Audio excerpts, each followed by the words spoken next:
దళితులకు న్యాయం చేస్తామంటుంది. ఒక దళితుడు హత్య విషయంలో ఎంబీవీలు చేసేటువంటి ఎంబీవీ జీవి చేసేటువంటి ద్రోహాన్ని ఈ యొక్క నగర ప్రజలు గుర్తుపెట్టుకోవాలి. ఇంత పెద్ద ఎత్తున నగర నడిబొడ్డులో మర్డర్ జరిగితే దళితులను ఇష్టానుసారంగా చంపేట హక్కు వీళ్ళకి ఎవరిచ్చారు? వైసీపీ నాయకులుగా అడుగుతా ఉన్నాం మేము. ఒక పక్క దళితులు ప్రాణాలు తీస్తూ దళితులకు మేలు చేస్తామని చెప్తున్న జగన్మోహన్ రెడ్డి, నిజంగా నీ దగ్గర చిత్తశుద్ధి ఉంటే విశాఖ రెల్లికు లాంటిటువంటి దళితుడిని చంపినటువంటి నీ వైకాపా నేతల్ని ఏ విధంగా శిక్షిస్తావో చెప్పాలి. ఈ విషయమై రాష్ట్ర ఎన్నికల సంఘానికి కూటమి పార్టీలు ఫిర్యాదు చేయబోతా ఉన్నాయి.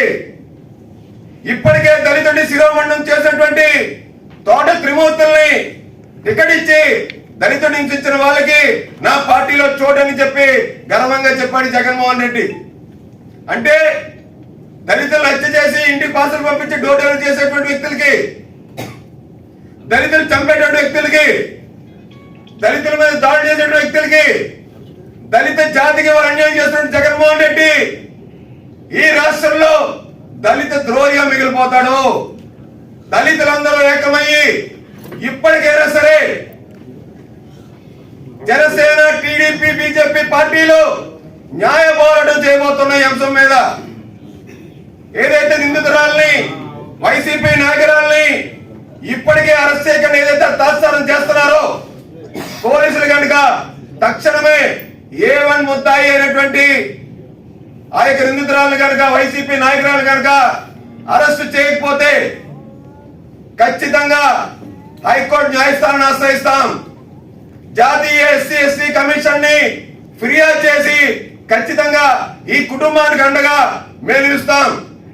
తెలుగుదేశం పార్టీ అధినాయకులు చంద్రబాబు నాయుడు గారికి, అలాగే జనసేన అధినాయకులు పవన్ కళ్యాణ్ గారికి దృష్టిలో తీసుకెళ్లి, నరేంద్ర మోడీ గారి దృష్టిలో తీసుకెళ్లి దళితుల కుటుంబాలకు అండగా, దళిత జాతికి అండగా, దళితుల గౌరవాన్ని కాపాడేలాగా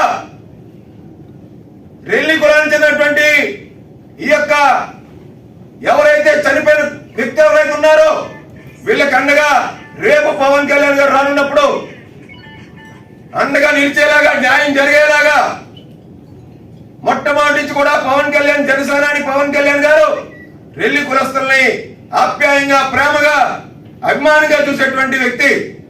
అలాంటిది ఇవాళ ఇంత పెద్ద ఎత్తున ఇంత సంఘటన జరిగినప్పుడు ఖచ్చితంగా పవన్ కళ్యాణ్ గారు, చంద్రబాబు నాయుడు గారు దీని మీద స్పందించి దీని మీద చర్యలు చేపట్టేంత కూడా న్యాయ పోరాటం చేస్తామని చెప్పి తెలియజేస్తున్నాం మేము.